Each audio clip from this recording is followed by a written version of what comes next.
Good morning. Second chapter ആയിട്ടുള്ള logistics മാനേജ്മെൻറ്റിൻ്റെ last പാർട്ടാണ് നമ്മൾ ഇനി എടുക്കുന്നത്. അതിൻ്റെ നെക്സ്റ്റ് ടോപ്പിക്കിലേക്ക് പോവാം. Centralised logistics management. Centralised logistics management എന്ന് പറഞ്ഞിട്ടുണ്ടെങ്കിൽ അതിലൊരു മാനേജർ ഉണ്ടായിരിക്കും, അതുപോലെ തന്നെ അതിന് ഡിഫറെൻറ്റ് ഡിവിഷൻസും ഉണ്ടായിരിക്കും. ഈ ഒരു സെൻട്രലൈസ്ഡ് ലോജിസ്റ്റിക്സ് മാനേജ്മെൻറ്റിൻ്റെ ബേസിക് ആയിട്ടുള്ള പേർപ്പസ് എന്ന് പറയുകയാണെങ്കിൽ, ഒരു ലോജിസ്റ്റിക്സ് ചെയ്യുന്ന സമയത്ത് അല്ലെങ്കിൽ ഒരു ഓപ്പറേഷൻസ് ചെയ്യുന്ന സമയത്ത് അതിൻ്റെ പ്രോപ്പർ കോർഡിനേഷൻ ഉറപ്പുവരുത്തുക, അതായത് ഇൻറ്റേർണൽ പ്രോബ്ലംസ് ഒഴിവാക്കുക എന്നതാണ് ഉദ്ദേശിക്കുന്നത്. അതിനു വേണ്ടിയിട്ടൊരു സെൻട്രൽ മാനേജറെ അവരെന്ത് ചെയ്യുന്നുണ്ട്, അപ്പോയിൻറ്റ് ചെയ്യുന്നുണ്ട്. അതാണ് സെൻട്രലൈസ്ഡ് ലോജിസ്റ്റിക്സ് മാനേജ്മെൻറ്റ് എന്നുകൊണ്ട് ഉദ്ദേശിക്കുന്നത്. ഇനി നെക്സ്റ്റ് ടോപ്പിക്കാണ് decentralised logistics management. Decentralised logistics management എന്ന് പറയുന്ന സമയത്ത് ഇതിൽ നമ്മൾ കമ്പനീനെ എന്താണ് ഡിഫറെൻറ്റ് ഡിവിഷൻസ് ആക്കിയിട്ട് വേർതിരിച്ചിരിക്കണം.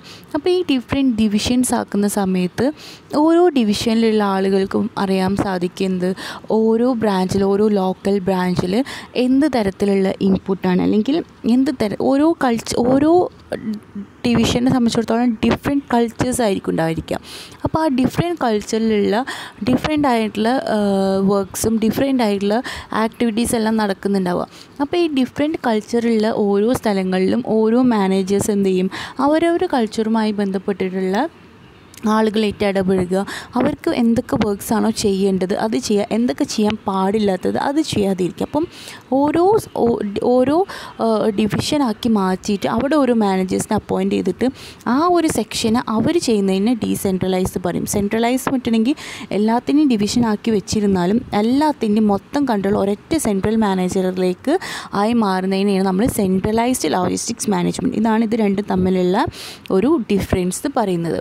ഇനി നെക്സ്റ്റ് ടേമാണ് ഔട്ട്സോഴ്സിങ്. നമുക്കറിയാം, ഔട്ട്സോഴ്സിംഗ് എന്ന് പറഞ്ഞിട്ടുണ്ടെങ്കിൽ നമ്മൾ ആക്ടിവിറ്റീസ് ചെയ്യാൻ നമ്മൾ പുറമേ നിന്ന് ഒരാൾക്കാരെ ഡിപ്പെൻഡ് ചെയ്യുന്നതിനെ നമ്മൾ ഔട്ട്സോഴ്സിംഗ് എന്ന് പറയാം. പുറത്തുനിന്ന് ആൾക്കാരെ നമ്മൾ എന്ത് ചെയ്യാണ്, കടമെടുക്കുക, അല്ലെങ്കിൽ താൽക്കാലികമായിട്ട് നമ്മൾ എന്ത് ചെയ്യുക, നമ്മളെ ആക്ടിവിറ്റീസ് ഏൽപ്പിക്കുക. അതാണ് നമ്മൾ ഔട്ട്സോഴ്സിംഗ് എന്നുകൊണ്ട് ഉദ്ദേശിക്കുന്നത്. ഇവിടെ ലോജിസ്റ്റിക്സ് മാനേജ്മെൻറ്റിൽ ഒരു ഫൈനൽ ഓപ്ഷൻ എന്നുള്ളതാണ് ഈ ഔട്ട്സോഴ്സിങ്ങിന് നമ്മൾ സാധാരണ രീതിയിൽ ഉപയോഗിക്കുന്നത്. അതെന്താണെന്ന് വെച്ചിട്ടുണ്ടെങ്കിൽ, ഈ ഒരു ഔട്ട്സോഴ്സിങ് ചെയ്യുന്ന സമയത്ത് നമുക്ക് ആ ഒരു ലാക്ക് ഓഫ് കൺട്രോൾ എന്നുള്ളൊരു പ്രശ്നം അതൊരു കമ്പനിക്ക് നെഗറ്റീവ് ആകുന്നത് കൊണ്ട് തന്നെ പലപ്പോഴും ഈ ഒരു ഔട്ട്സോഴ്സിങ്ങിന് ചില സാഹചര്യങ്ങളിൽ നമ്മൾ എന്ത് ചെയ്യാറില്ല, ഉപയോഗിക്കാറില്ല. അതായത് ഒരു കമ്പനിക്ക് അവരുടെ ട്രാൻസ്പോർട്ടേഷനെ നോക്കണം, അവരുടെ പ്രൊഡക്ഷനെ നോക്കണം. ഈ കാര്യങ്ങളൊക്കെ ചെയ്യുന്ന സമയത്ത് കുറച്ചും കൂടി ഒരു കോസ്റ്റ് കൺട്രോൾ ചെയ്യാൻ വേണ്ടിയിട്ട് നമുക്ക് ഔട്ട്സോഴ്സിംഗ് എന്നുള്ളൊരു ഓപ്ഷൻ നമുക്ക് സാധാരണ രീതിയിൽ ഉപയോഗിക്കാൻ സാധിക്കും. പക്ഷേ ഈ ഒരു കൺട്രോൾ ഉണ്ടാവുന്നതിന് ഒരു ബുദ്ധിമുട്ട് വരും എന്ന് തോന്നുന്ന സാഹചര്യത്തിലാണ് പലപ്പോഴും പല കമ്പനീസും ഔട്ട്സോഴ്സിങ് ഉപയോഗിക്കാതെ വരുന്നത്. അപ്പോൾ പക്ഷേ ഇൻ്റർനാഷണൽ ലോജിസ്റ്റിക്സിലൊക്കെ ഡിഫറെൻറ്റ് ഓപ്ഷൻസ് ഉള്ളത് നമുക്കറിയാം. പല ഇൻ്റർനാഷണൽ വർക്ക്സ് നമ്മൾ കേരളത്തിലുള്ള പല ആളുകളും, നമ്മൾ ഇന്ത്യയിലുള്ള പല ആളുകളാണ് അവരെ വർക്ക്സൊക്കെ ചെയ്തിട്ട് ഇൻ്റർനാഷണൽ വർക്ക്സൊക്കെ ചെയ്തിട്ട് നമ്മൾ അങ്ങോട്ടേക്ക് അയച്ചു കൊടുക്കുന്നത്. അപ്പോൾ അവരെ സംബന്ധിച്ചിടത്തോളം അവർക്ക് ഡിഫറെൻറ്റ് ഓപ്പർച്യൂണിറ്റീസ് അല്ലെങ്കിൽ ഡിഫറെൻറ്റ് വേ ഓഫ് തിങ്കിങ് ഒക്കെ ഉണ്ട്. അതുകൊണ്ട് തന്നെ അവരെ ഗോൾസ് അച്ചീവ് ചെയ്യാൻ അവർക്ക് കുറച്ചുകൂടി ഈസി ആയിട്ട് പറ്റും എന്നാണ് പറയുന്നത്. അപ്പം ഇപ്പോൾ നേരത്തെ പറഞ്ഞ പോലെ തന്നെ ഒരുപാട് ഓപ്ഷൻസ് ഉണ്ട് നമുക്ക് കൺസിഡർ ചെയ്യുകയാണെങ്കിൽ. നമ്മൾ ഈ ഓപ്ഷൻസൊക്കെ വെച്ചിട്ട് നമുക്ക് എന്ത് ചെയ്യാൻ പറ്റും, ഏറ്റവും നല്ല രീതിയിലുള്ള ഒരു മെത്തേഡ് യൂസ് ചെയ്തിട്ട് നമുക്ക് നമ്മളെ ലോജിസ്റ്റിക്സ് ആക്ടിവിറ്റീസ് കുറച്ചും കൂടി ഈസിലി നമുക്ക് മാനേജ് ചെയ്യാൻ സാധിക്കും. നെക്സ്റ്റ് ടോപ്പിക്കാണ് ഇൻവെൻട്രി ഫ്ലോ. ഇൻവെൻട്രി ഫ്ലോയിൽ നമ്മൾ നോക്കുന്ന സമയത്ത് പ്രത്യേകം ശ്രദ്ധിക്കേണ്ട കാര്യങ്ങളാണ് ഡിസ്കസ് ചെയ്യാൻ പോകുന്നത്. ഈ ഓപ്പറേഷണൽ മാനേജ്മെൻറ്റ് ഓഫ് ലോജിസ്റ്റിക്സിൽ നമ്മൾ പ്രധാനമായിട്ട് കൺസേൺ ചെയ്യുന്നത് ഒരു മെറ്റീരിയൽസിൻ്റെ മൂവ്മെൻറ്റും അതിൻ്റെ സ്റ്റോറേജും അതിൻ്റെ ഫിനിഷ്ഡ് പ്രോഡക്ട്സുമാണ് മെയിനായിട്ട് ഓപ്പറേഷണൽ മാനേജ്മെൻറ്റ് ലോജിസ്റ്റിക്സിൻ്റെ ഓപ്പറേഷണൽ മാനേജ്മെൻറ്റിൽ വരുന്നത്. അപ്പം ലോജിസ്റ്റിക്കൽ ഓപ്പറേഷൻ സ്റ്റാർട്ട് ചെയ്യുന്നത് ഒരു മെറ്റീരിയലിൻ്റെ അല്ലെങ്കിൽ ഒരു സപ്ലയറിൻ്റെ കോമ്പണൻസിൻ്റെ ഷിപ്മെൻറ്റ്. സപ്ലയറുടെ കോമ്പണൻസ് പറയുമ്പോൾ ഒരു പ്രൊഡക്റ്റായി മാറാൻ വേണ്ടിയിട്ട് ഉപയോഗിക്കുന്ന ഇൻപുട്സ്, അതാണ് കോമ്പണൻസ് നമ്മൾ ഉദ്ദേശിക്കുന്നത്. ഈ ഒരു സാധനത്തിൻ്റെ ഷിപ്മെൻറ്റാണ് ഈ ലോജിസ്റ്റിക്സ് ഓപ്പറേഷന് തുടക്കം കുറിക്കുന്നത്. അത് ഫൈനലൈസ് ചെയ്യുന്നത് എപ്പോഴാണെന്ന് വെച്ചാൽ അത് മാനുഫാക്ചർ ചെയ്ത് അതല്ലെങ്കിൽ ഒരു പ്രോസസ്ഡ് പ്രോഡക്റ്റായിട്ട് മാറിയതിന് ശേഷം അത് കസ്റ്റമറിലേക്ക് എത്തിക്കുക. അതാണ് അതിൻ്റെ ആ ഒരു ഫൈനലൈസ്ഡ് സ്റ്റേജ് എന്ന് പറയുന്നത്. അപ്പം ഈ ഒരു ഇനീഷ്യൽ സ്റ്റേജിൽ മെറ്റീരിയൽസ് പർച്ചേസ് ചെയ്യുക അല്ലെങ്കിൽ കോമ്പണൻസ് പർച്ചേസ് ചെയ്യുന്ന സമയത്ത് ആക്ച്വലി അതിനൊരു വാല്യൂ ആഡ് ചെയ്യുന്നില്ല. പക്ഷെ അതിനെ ലോജിസ്റ്റിക്കൽ പ്രോസസ്സിലേക്ക് ആക്കി കഴിഞ്ഞതിൻ്റെ ശേഷം ആ ഇൻവെൻട്രി മൂവ് ചെയ്യുമ്പോഴാണ് എവിടേക്കാണോ അത് വേണ്ടത്, ഏത് സ്ഥലത്തേക്കാണോ എപ്പോഴാണോ വേണ്ടത് ആ സമയത്തേക്ക് അത് അവിടെ എത്തിച്ച് കഴിയുമ്പോഴത്തേനാണ് അതിനെന്ത് സംഭവിക്കുന്നത്, അതിന് വാല്യൂ ആഡ് ചെയ്യുന്നത്. അതേപോലെ തന്നെ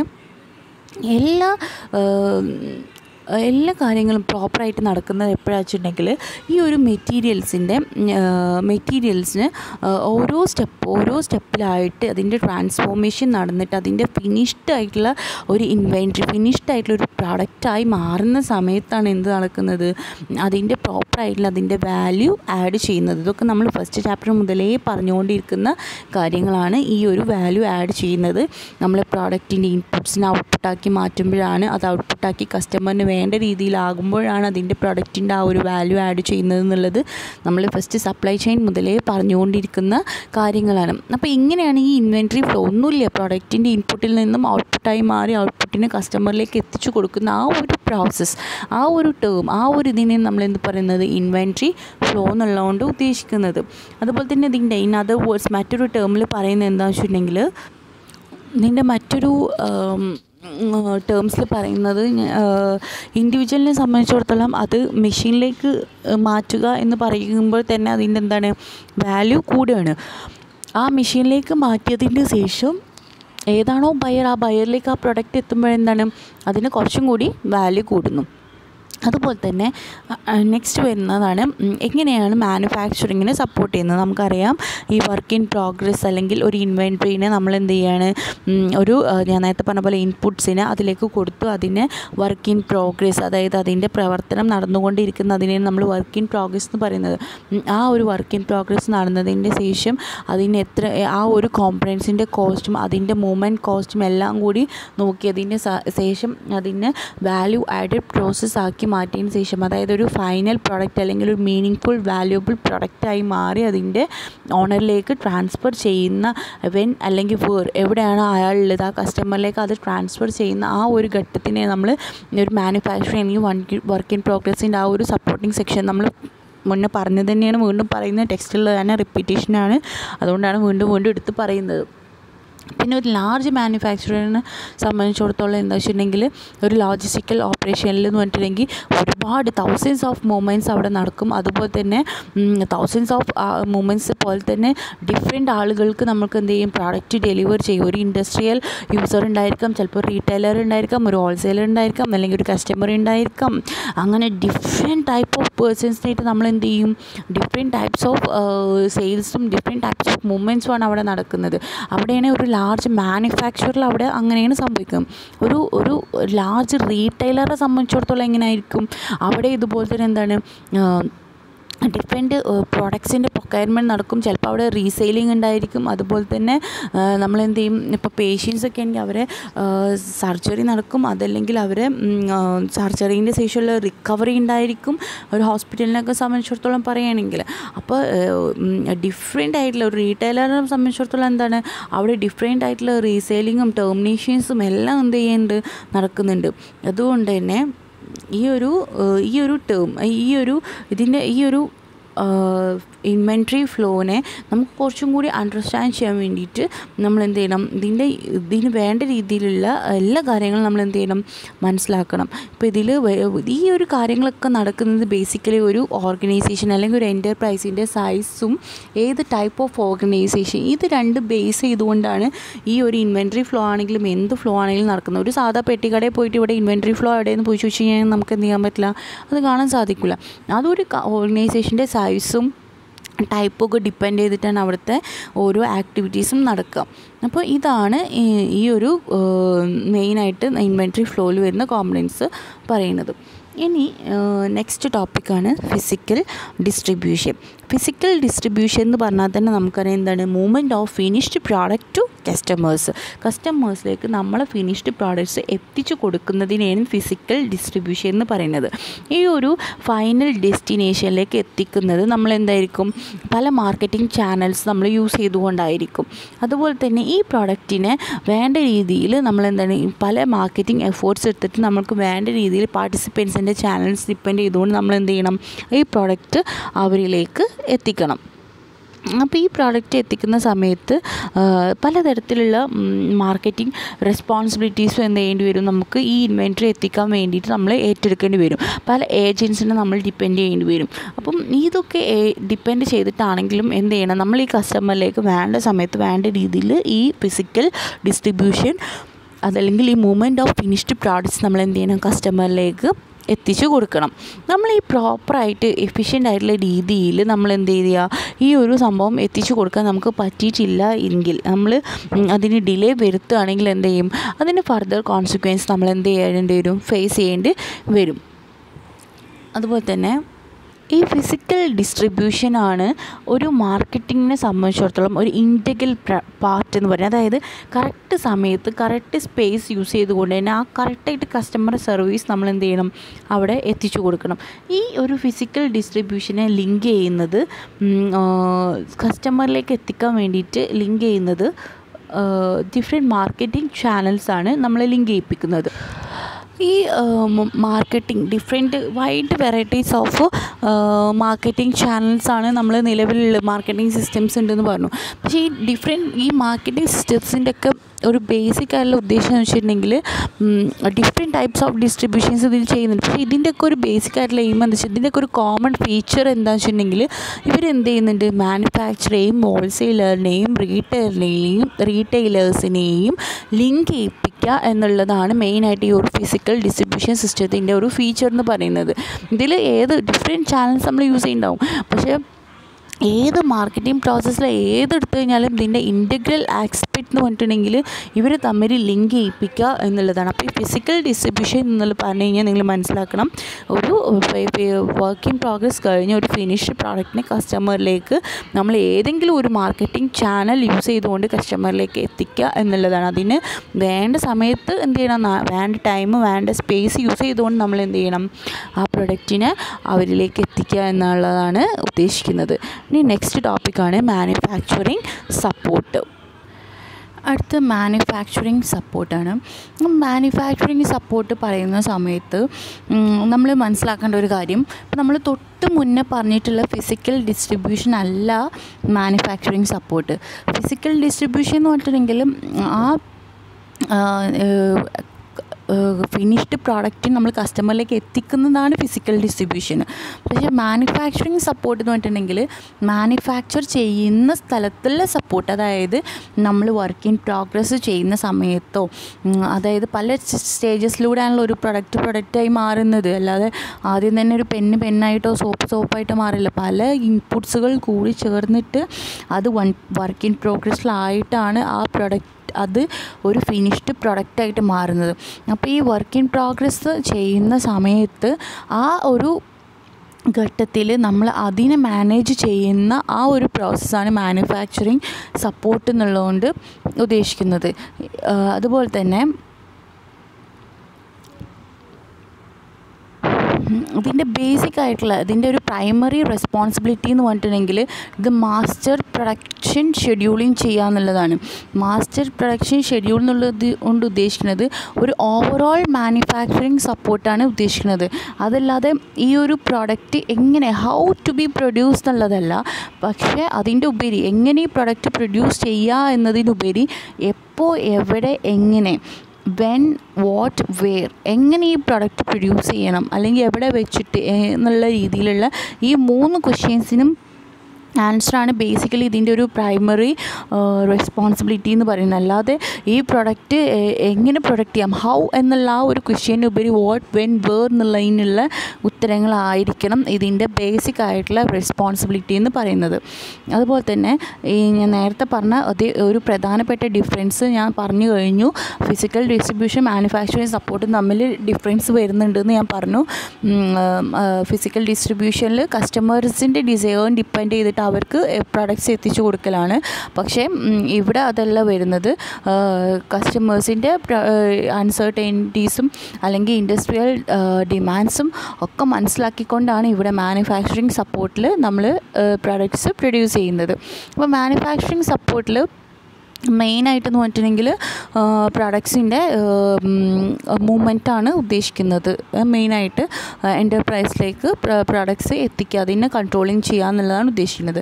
പിന്നെ നിങ്ങൾ മനസ്സിലാക്കേണ്ട ഒരു പ്രധാനപ്പെട്ടൊരു കാര്യം എന്ന് വെച്ചിട്ടുണ്ടെങ്കിൽ ഒരു മാനുഫാക്ചറിങ് സപ്പോർട്ടിൽ ഒരു ഔട്ട് ബൗണ്ടും ഇൻബൗണ്ട് ആക്ടിവിറ്റീസും ഇൻവോൾവ് ചെയ്യൽ കുറവാണ്. ഔട്ട് ബൗണ്ട് എന്ന് പറഞ്ഞു കഴിഞ്ഞാൽ ഫിസിക്കൽ ഡിസ്ട്രിബ്യൂഷനും ഇൻബൗണ്ട് എന്ന് പറഞ്ഞു കഴിഞ്ഞിട്ടുണ്ടെങ്കിൽ പ്രൊക്വയർമെൻറ്റുമാണ്. അപ്പോൾ ഇതിൻ്റെ രണ്ടിൻ്റെയും ഒരു കാര്യകാരണങ്ങൾ മാനുഫാക്ചറിങ് സപ്പോർട്ട് അറിയുന്നില്ല എന്നുള്ളതാണ്. മാനുഫാക്ചറിങ് സപ്പോർട്ട് അറിയുന്നില്ല, കാര്യകാരണങ്ങൾ മാനുഫാക്ചറിങ് സപ്പോർട്ട് അറിയുന്നില്ല എന്ന് ഞാൻ പറഞ്ഞതിൻ്റെ ആ ഒരു ഫുൾ ടേമിൽ പറയുകയാണെങ്കിൽ, ഒരു കസ്റ്റമർ ഓർഡർ ചെയ്താലും അല്ലെങ്കിൽ കുറേ പ്രൊഡക്ട്സ് ഓർഡർ ചെയ്യുക, അപ്പോൾ അതിൻ്റെ ഡിമാൻഡ് കൂടുക, അതല്ലെങ്കിൽ ഒരു പ്രോഡക്റ്റ് ഓർഡർ ചെയ്തതിന് വേണ്ടാന്ന് വെക്കുമ്പോഴും ഫിസിക്കൽ ഡിസ്ട്രിബ്യൂഷനിൽ ഡിമാൻഡ് കൂടുമ്പോഴും ഡിമാൻഡ് കുറയുന്നതും ആരറിയുന്നില്ല? ഈ മാനുഫാക്ചറിങ് സപ്പോർട്ട് അറിയുന്നില്ല എന്നുള്ളൊരു സാഹചര്യം വരുമ്പോൾ അത് ഭയങ്കര ബുദ്ധിമുട്ടാണ്. പക്ഷേ ഈ രണ്ട് കാര്യങ്ങളും മാനുഫാക്ചറിങ് സപ്പോർട്ട് അറിയുകയാണെങ്കിൽ അവിടുത്തെ ആക്ടിവിറ്റീസും കുറച്ചും കൂടിയും ഒരു ഇംപ്രൂവ്ഡ് എഫിഷ്യൻസി അല്ലെങ്കിൽ കുറച്ചും കൂടി ഒരു ഓപ്പർച്യൂണിറ്റീസിനെ സ്പെഷ്യലൈസ് ചെയ്തുകൊണ്ട് നമുക്ക് എന്ത് ചെയ്യാൻ പറ്റും?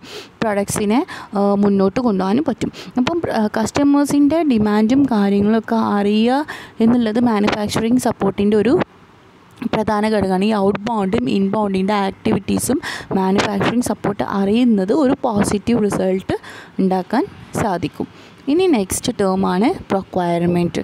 പ്രൊക്വയർമെൻറ്റ് എന്ന് പറഞ്ഞാൽ നമുക്കറിയാം, it is concerned with purchasing and arranging inbound movements of materials, parts and finished inventory from suppliers to manufacturers or assembly plants, warehouses or retail stores.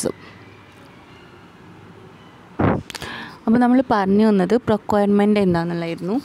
Procurement എന്ന് പറഞ്ഞിട്ടുണ്ടെങ്കിൽ നമ്മൾ തൊട്ട് മുന്നുള്ള മാനുഫാക്ചറിങ് സപ്പോർട്ടിങ്ങിൽ നമ്മൾ പറഞ്ഞതുപോലെ തന്നെ ഇൻബൗണ്ട് എന്ന് പറഞ്ഞു കഴിഞ്ഞാൽ പ്രൊക്വയർമെൻറ്റ് ആക്ടിവിറ്റീസ്, അതായത് ഒരു ഓർഗനൈസേഷനിലേക്ക് വേണ്ട പർച്ചേസിങ്ങും അതിന് വേണ്ട അറേഞ്ച്മെൻറ്റ്സും. അപ്പം പർച്ചേസിങ് ആൻഡ് അറേഞ്ച്മെൻറ്റ് എന്ന് പറഞ്ഞിട്ടുണ്ടെങ്കിൽ അവിടുത്തെ മെറ്റീരിയൽസ്, പാർട്സ്, ഫിനിഷ്ഡ് ഗുഡ്സ്, ഇങ്ങനത്തെ സാധനങ്ങളൊക്കെ കൂട്ടിച്ചേർത്ത് അതിനെ അസംബിൾ ചെയ്ത് അതിൻ്റെ പ്ലാന്റും അതിൻ്റെ വെയർ ഹൗസിങ്, ഈ ഒരു കാര്യങ്ങളൊക്കെ ചെയ്യുന്നതിനെയാണ് നമ്മൾ പ്രൊക്വയർമെൻറ്റ് എന്നുള്ളതുകൊണ്ട് ഉദ്ദേശിക്കുന്നത്. പക്ഷേ ഓരോ സാഹചര്യങ്ങൾ ബേസ് ചെയ്തുകൊണ്ട് ഈ ഒരു അക്വിസിഷൻ, അതായത് ഈ ഒരു വാങ്ങലിനെ നമ്മൾ പർച്ചേസിങ് എന്നാണ് പറയുന്നത് അല്ലേ. നമ്മളാരും പ്രൊക്വയർമെൻറ്റ് ഓഫ് ദി പ്രോഡക്ട്സ് എന്ന് പറയുന്നില്ല, നമ്മളെന്താണ് പർച്ചേസ് ഓഫ് ദി പ്രോഡക്ട്സിനെ പറഞ്ഞുള്ളൂ. പക്ഷേ ഒരു ഗവൺമെൻറ് സർക്കിളിൽ എടുത്ത് നോക്കുകയാണെങ്കിൽ നമ്മൾ ഈ ഒരു അക്വിസിഷനെ പ്രൊക്വയർമെൻറ്റ് എന്നാണ് പറയുക. പക്ഷേ ഒരു റീറ്റെയിലറോ ഹോൾസെയിലറോ എപ്പോഴും ഈ ഒരു ടേമിനെ പ്രൊക്വയർമെൻറ്റ് എന്നല്ല പറയുക, പകരം ബൈയിങ് എന്നാണ് പറയുക. അപ്പോൾ പ്രൊക്വയർമെൻറ്റ് എന്ന് പറഞ്ഞിട്ടുണ്ടെങ്കിൽ നമ്മൾ നേടിയെടുക്കുക എന്നതാണ് ഉദ്ദേശിക്കുന്നത്. അപ്പം പല സർക്കിൾസിലും ഈ ഒരു പ്രോസസ്സിനെ ഇൻബൗണ്ട് ലോജിസ്റ്റിക്സ് എന്നും കൂടി എന്ത് ചെയ്യുന്നുണ്ട്, റെഫർ ചെയ്യുന്നുണ്ട്. ഇപ്പോൾ ഇൻബൗണ്ട് ലോജിസ്റ്റിക്സ് എന്ന് പറഞ്ഞു എന്നുള്ളത് നമ്മൾ തൊട്ട് മുന്നേ പോയിന്റിൽ തന്നെ നമ്മൾ പറഞ്ഞിട്ടുണ്ട്. ഇതിന് മുന്നേ പല തവണകളായിട്ട് നമ്മൾ ഈ ഒരു ഇൻബൗണ്ട് ലോജിസ്റ്റിക്സിനെ കുറിച്ചിട്ട് പറഞ്ഞു കഴിഞ്ഞതാണ്. എന്നിരുന്നാലും ചില ഈ അക്വിസിഷൻ സിറ്റുവേഷനിൽ ചില ഡിഫറൻസസ് എല്ലാം വരുന്നുണ്ട്. ഓരോ സാഹചര്യത്തിലും ഓരോ ഡിഫറൻസ് വരുന്നുണ്ട്. അതുപോലെ തന്നെ ഇവിടെ പ്രൊക്വയർമെൻറ്റ് എന്ന് ഉദ്ദേശിക്കുന്നത് എല്ലാ തരത്തിലുള്ള പർച്ചേസിനും നമ്മളിവിടെ പ്രൊക്വയർമെൻറ്റ് എന്ന് ഉദ്ദേശിക്കുന്നുണ്ട്. അപ്പം ഇവിടെ ഈ ഒരു മെറ്റീരിയൽ എന്ന് പറഞ്ഞ ടേമിനെ നമ്മൾ ഐഡൻറ്റിഫൈ ചെയ്യുന്നത് ഒരു ഓർഗനൈസേഷനിൽ ഒരു പ്രോഡക്റ്റ് സെയിൽ ചെയ്യാൻ പാകമാകുന്ന അല്ലെങ്കിൽ റീസെയിൽ ചെയ്യാനുള്ള റെഡിനെസ്സിനെ കാണിക്കുന്ന ആ ഒരു ഇതിനെ നമ്മൾ എന്ത് ചെയ്യുന്നു ഇൻബൗണ്ട് എന്ന് നമ്മൾ ഉദ്ദേശിക്കുന്നത്, അല്ലെങ്കിൽ ഒരു ടേം മെറ്റീരിയൽ എന്നുള്ളൊരു ടേമിനെ ഉദ്ദേശിക്കുന്നത് നമ്മൾ ഒരു പ്രൊഡക്റ്റ് വിൽക്കാൻ പാകമായി നിൽക്കുമ്പോഴാണ് നമ്മളതിൻ്റെ മെറ്റീരിയൽ എന്നുകൊണ്ട് ഉദ്ദേശിക്കുന്നത്. അതുപോലെ തന്നെ ഒരു പ്രോഡക്റ്റ് എന്ന് പറഞ്ഞിട്ടുണ്ടെങ്കിൽ സാധാരണ നമ്മൾ ആ ഒരു ടേം യൂസ് ചെയ്യുന്നത്, ടേം പ്രോഡക്റ്റ് എന്നുള്ളത് നമ്മൾ യൂസ് ചെയ്യുന്നത് ഒരു കസ്റ്റമറിന് പർച്ചേസ് ചെയ്യാനുള്ള പാകമായി നിൽക്കുന്നതിന് നമ്മൾ എന്ത് പറയുന്നു, ഒരു പ്രോഡക്റ്റ് എന്ന് പറയുന്നത്. ഇൻ അതർ വേർഡ്സ് മറ്റു ഇതിൽ പറയുന്നത് എന്താ വെച്ചിട്ടുണ്ടെങ്കിൽ മാനുഫാക്ചറിങ്ങിന് വേണ്ടിയിട്ട് മാനുഫാക്ചർ ചെയ്തിട്ട് വാല്യൂ ആഡ് ചെയ്യുന്നതിനെ നമ്മൾ എന്ത് പറയുന്നു, മെറ്റീരിയൽ, ഒരു തരത്തിൽ മെറ്റീരിയൽ എന്ന് പറയുന്നു. മറ്റൊരു തരത്തിൽ പറയുകയാണെങ്കിൽ പ്രൊഡക്ട്സ് കൺസപ്ഷന് റെഡി ആയിട്ട് നിൽക്കുമ്പോൾ, അപ്പം ഒരു സ്ഥലത്ത് മെറ്റീരിയൽ മാനുഫാക്ചർ ചെയ്ത് കഴിഞ്ഞതും മറ്റൊരു സ്ഥലത്ത് പ്രൊഡക്റ്റ് കൺസ്യൂം ചെയ്യാൻ പാകമായതും, ഈ ഒരു രണ്ട് തരത്തിൽ നമ്മൾ എന്ത് ചെയ്യുന്നു, അതിനെ മെറ്റീരിയൽ എന്ന് തന്നെ നമ്മൾ പറയുന്നത്. ഇപ്പം മാനുഫാക്ചറിങ് ചെയ്യുമ്പോൾ ആ പ്രൊഡക്റ്റിൻ്റെ വാല്യൂ വരുമ്പോഴും അതൊരു മെറ്റീരിയലാണ്.